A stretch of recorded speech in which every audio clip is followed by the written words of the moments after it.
Good afternoon, and thank you for tuning in to the BA Forum. We are a podcast club that speak on a plethora of topics. Our goal is to promote individuality, speak for those that don't have a voice, and address the social issues that we all experience. Today's topic is the glass ceiling, hosted by Simone Hargrove. Hello, everyone. Hello, Simone. All right. So, for starters, do you guys know what the glass ceiling is? I know I don't. Well, it's an unofficially acknowledged barrier to advancement in a profession, especially affecting women and members of minorities, which is aka wage gap between men and women. And for our first question, I want to ask you, in your opinion, are women treated equally to men in the workforce today? Personally, I think it depends on the job that they have. If they're working a higher job, then they probably are gonna get paid less than like government jobs. I think Hillary Clinton does get paid less than men on her field. She was a Secretary of State, so now probably the current Secretary of State gets paid more than her. I'm just guessing, but I know that like if you're working like a regular job, then you probably wouldn't have to get paid less because you're working the same amount of hours. Right. Like, I want to do like a versus kind of base. So McDonald's, like somebody working at McDonald's versus somebody working in, per se, an office. How would you guys think then?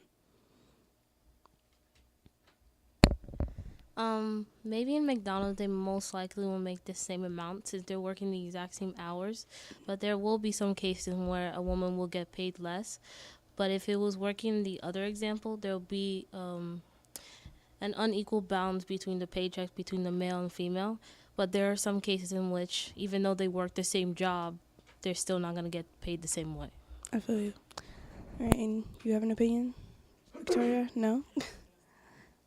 Good. I wanted to add that maternity leave probably plays a big role in the lower wages, because when we have to give birth, we take time off. We don't get paid as much because we're at home taking care of a baby, even though that shouldn't mean like that's more work than going to work and like filing papers or something. So I think it should be that we have equal pay for that maternity leave, but we do get paid less for that. All right. So my next question is that since women are usually underrepresented in like high managerial positions, like being a manager or like being a CEO of a company, why do you think that that's the case? Like they will be underrepresented in today's society? Like in my perspective, anytime that a woman is in a high position, they always consider her, in the case of being, like, let's still say bossy or bitchy in a type of way. Who? Because they always feel that if a woman is in a higher level, she has no right to tell them what to do. Well, in reality, if I give you respect, I should receive respect back. She has a point. She has a point right there. I have a different point of view. I think that was from Ashley's point of view. That might have been the feminist point of view, if I'm not mistaken. Are you a feminist? She identifies herself as a feminist. I'm just confirming to the audience that she nodded her head. But I think the point of view is just the sequence in which our society has developed, where men have ran things for so long that it has taken women a while to even get to where they are now. So, of course, men are always going to be higher because they've been doing more for a longer time, just like African Americans. Right. I understand.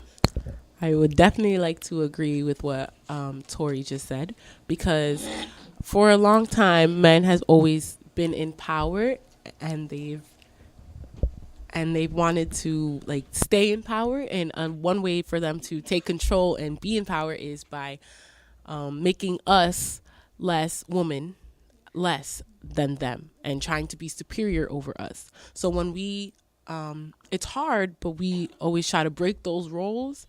And there's not enough women doing that now. There are people trying, but we're not doing the same thing as them. We need more people who are going to run for president. Good, qualified people. and we need more people who are gonna run for offices so they can be part of their they can be part of the process to make us equal to men. So that's what I believe. And her comparison to African Americans, I think, is the most parallel, because for a long time, white people have been have been superior to black people, and they've been trying to keep them down ever since. Right. So as like Hillary Clinton, she's been running for president against male figures, right? So how do you think that would affect the feminist community? I think Hillary lost because she wasn't going to be an efficient president. I don't think it has anything to do with her gender. Mm-hmm.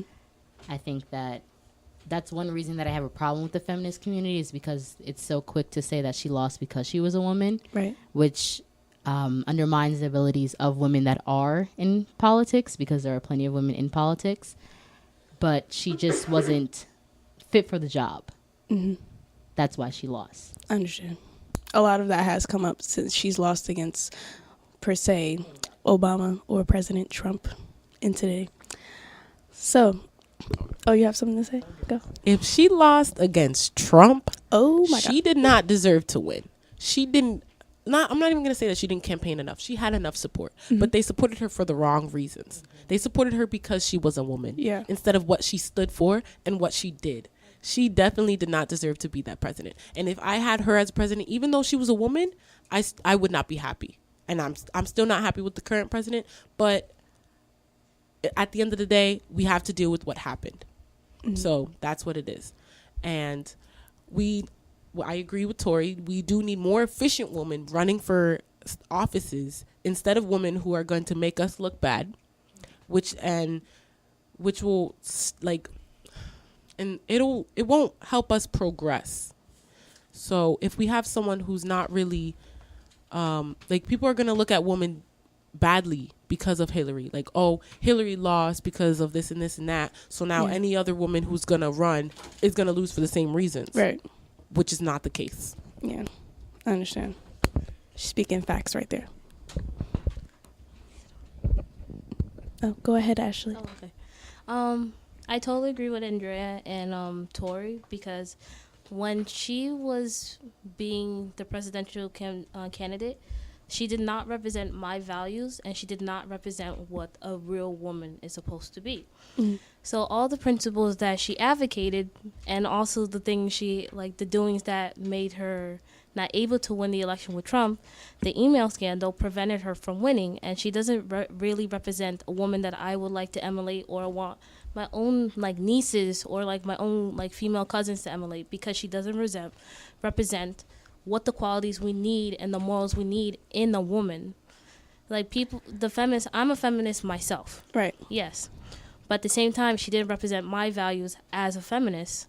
And I hate that, in the feminist community, like you said, that they believe that she's the perfect model because she's a woman. She doesn't represent my values, so I don't have to advocate for her. Are you saying just because she stood up to actually run for president, besides of all the women in the past? Yeah. Okay. Yeah. Yeah, I agree. Especially with all the arguments with Trump, they were kind of acting like children at the time. So I think, you're right. The entire election was just a mess. Honestly, it really was, though. All right. My next question is, why do you think that there is no huge or major protests going on for women right now with the wage gap and everything going on?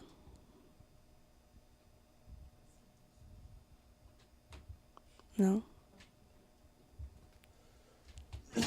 Yeah, go ahead. I think, in my perspective, I think people don't really advocate it for that much, because what really sucks about it is that people have accepted it instead of really protest or argument about it.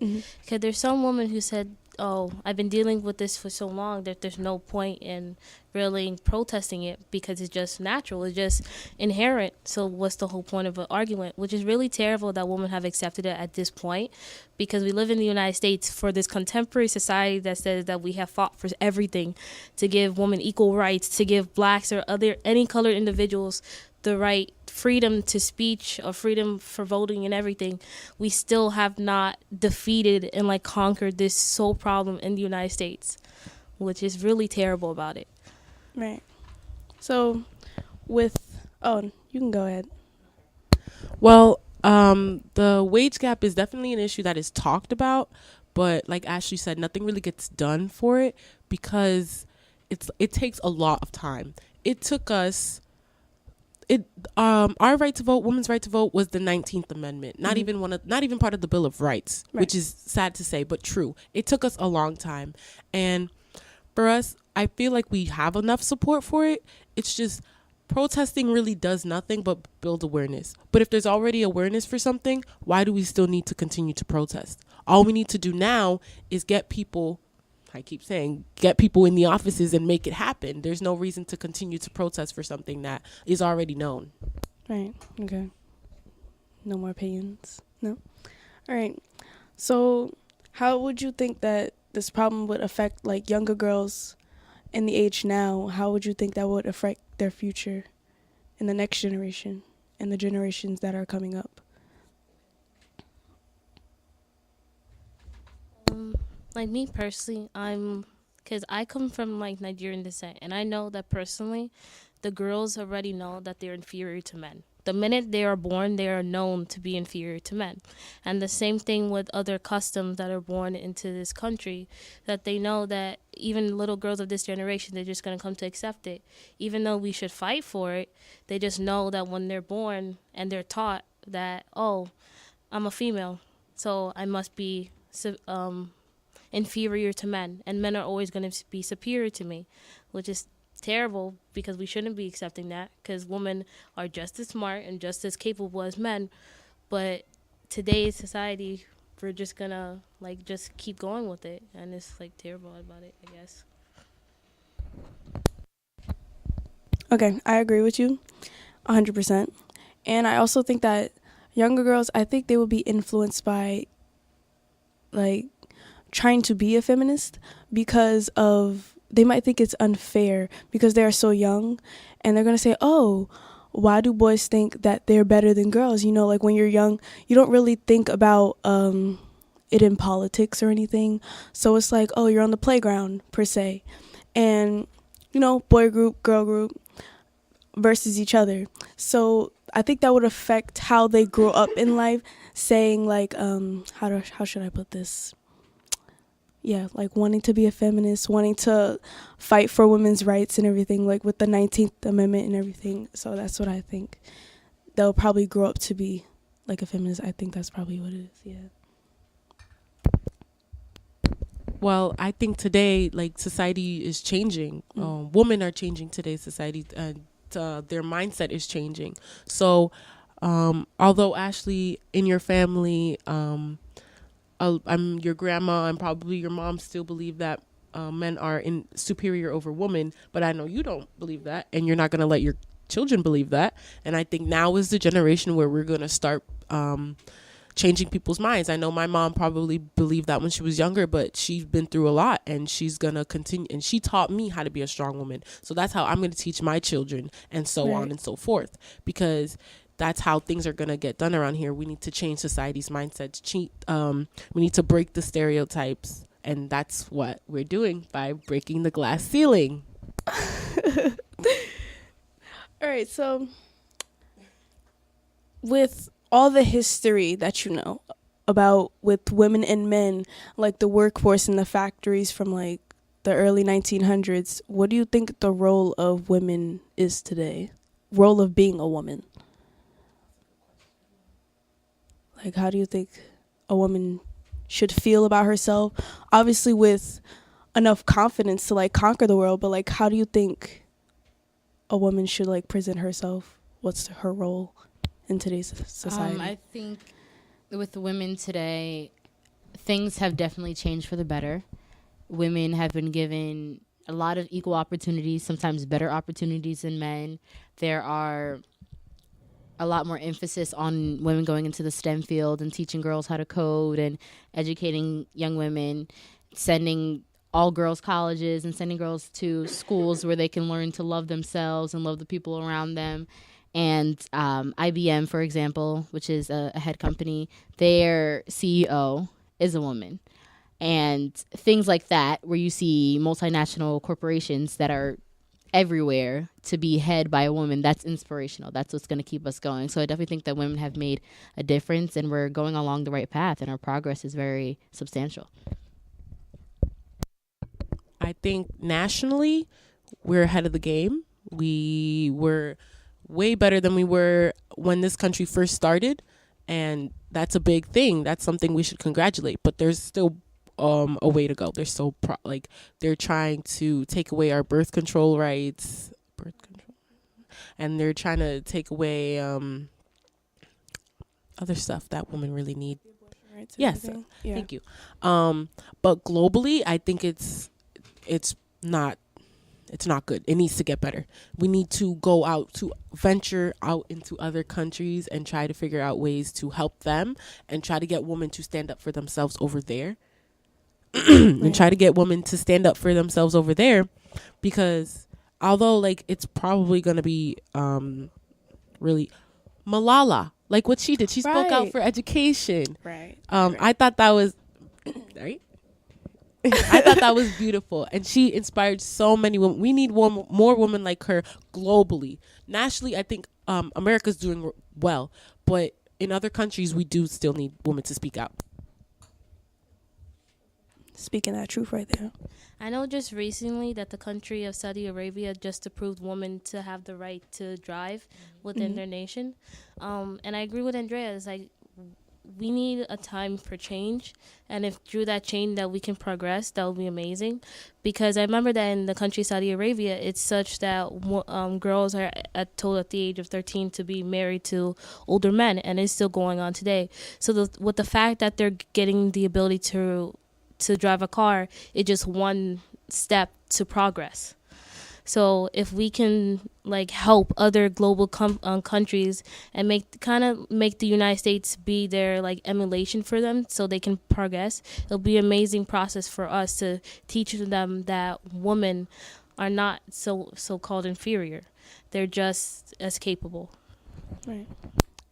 So you guys know the Slut Walk? Have you guys ever heard of that? By Amber Rose? No? I think it's nonsense. Nonsense? Yes. Well, for those who don't know, who are listening, the Slut Walk is a transnational movement of protest marches calling for an end to rape culture, including victim blaming and slut shaming for sexual assault victims. And trust me, there are a lot of sexual assault victims out there. So how do you think that would, represent our conversation? I understand where Amber Rose is coming from. Mm-hmm. I don't think she's going about it in the right way. I don't think by reusing the word slut and trying to make it normalize it, should I say, kind of like making the N word, normalizing it, it still doesn't take away the meaning. It still doesn't take the origin of it away. And I don't think that promoting women to use their bodies and wear whatever they want. And I'm not the most conservative of people, but I do feel that a woman's body or anyone's body is a temple and should be taken care of by the right person. Right. So I think that she has a message that is deeper, but she has a problem actually getting it and bringing it to the light. Right. And to be honest, I was like, when I first heard about it, I really was confused. I'm like, okay, what does she mean by slut? What does she mean by it being a slut walk? But yeah, moving on.